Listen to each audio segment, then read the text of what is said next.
So Battlefield 6 is actually surprisingly fun. It's a genuine pleasure watching DICE get their shit together after the tragedy that was 2042. Honestly, I'm pretty sure DICE is just LARPing as the Soviet Stavka. Homies legit went from the Red Army during Barbarossa to the Red Army during Bagration. Like really, you can't make up this shit if you tried. First, a massive purge of trained staff, as well as High Command, or the Stavka, or EA, being absolute morons and leading to the army not knowing what he was even supposed to do, aka Finland. I mean Battlefield 5. To top it off, the Germans, I mean COVID, hit them while they were reforming the army, which, coupled that with them purging the officer corps, led to 2042, which spent half of its post-launch cycle getting fixed. But Battlefield 6 was if the Soviets were actually able to reform the military without the Germans knocking on their door. No more goofy skins, and no more characters saying MCU tier one-liners. Guns now feel real and hard-hitting, unlike the Nerf guns in 2042. I also like that they are making maps in the middle of bum-ass nowhere. Well, except for a few maps. I quite enjoy fighting in New York instead of Lake Havasu City, Arizona. This is a gritty, real war about NATO fighting some random-ass PMC group. Maybe the campaign will change my stance on this, but some sketchy PMC group taking over the most random-ass of countries like fucking Tajikistan just seems goofy to me. Like the same tier of goofy as using tens of millions of refugees as your soldiers, like the USA and Russia did in 2042. And I get why they couldn't make an actual World War III scenario. If you want a Russia versus NATO round 2 electric boogaloo, then it would seem kinda insensitive for obvious reasons. But if you go China versus the US, then it's getting banned from like 17% of the population. So I've come up with a solution that is both goofy yet somewhat serious that won't get the game cancelled or banned. An alt-history scenario where the Soviet Union never collapsed. This leads to a modern-day iteration of the Warsaw Pact versus NATO, which is kind of like World War III, but shut up, okay? That's right, the Soviet Union is still up and running in 2025 and ready to scrap. Some world building is of course needed. How come the Soviet Union economy didn't fucking blow up during the 90s?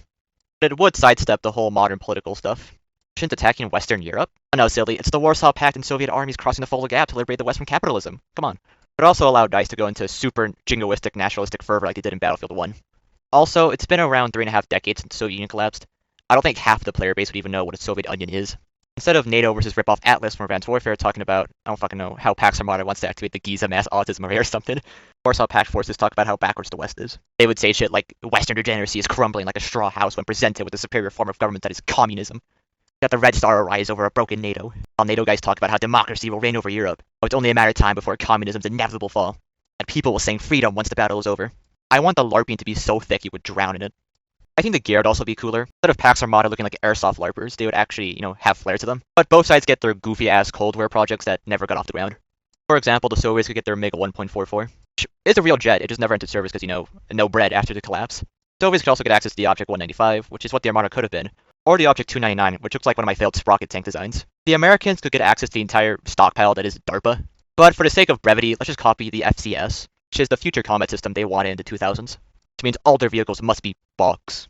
Truly, the Soviets will shudder when they see the Roblox tank pull up on them. Guns also wouldn't be a problem. I mean, just go to Forgotten Weapons' YouTube page and boom, you have the entire gun roster right there.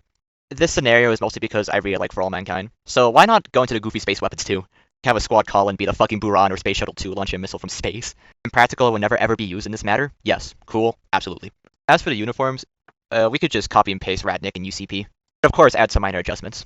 For example, the Ratnik stuff, I want the Soviet emblem and Soviet flag to be plastered everywhere on these motherfuckers. I need to know immediately that these guys fight for communism and Karl Marx. Exact same for the Americans. If I don't see fucking bald eagles flying over them when they start the match, it just won't be enough. Maps would be fairly straightforward to come up with too. It's just all of Europe. I want to see every single European city with a population over 10 people be a map. Also get to fight in fairly distinct regions. You want big open maps? The Fulda Gap. You want dead city fighting? Berlin. Finally, cosmetics and other ways to milk the game would also be pretty easy to implement. I mean, just add the other countries' uniforms. Like, maybe having a German bundle with both East and West German uniforms. But let's add some realism to the game, by adding anime packs, of course. Remember, as we've seen in Ukraine, soldiers being disgusting fucking weebs is a well-documented fact. Of course, let's not put in over-the-top stuff like COD. So we'll just add stickers and patches. For example, I want a fucking Hololive collab so I can have Shirai Novella stickers on my gun.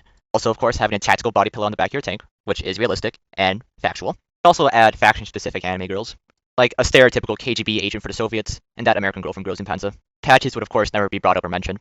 Your soldier could be bleeding out, crying out, and screaming for someone, anyone, just put them out of your misery, while having KGB chant on his helmet with a text bubble saying, "Win or else you're into the gulag, babaka." Of course, these patches could be disabled if you don't want the extra realism. Overall, I still really like the game, and hope DICE doesn't fuck it up, but knowing their reputation, I wouldn't get my hopes up.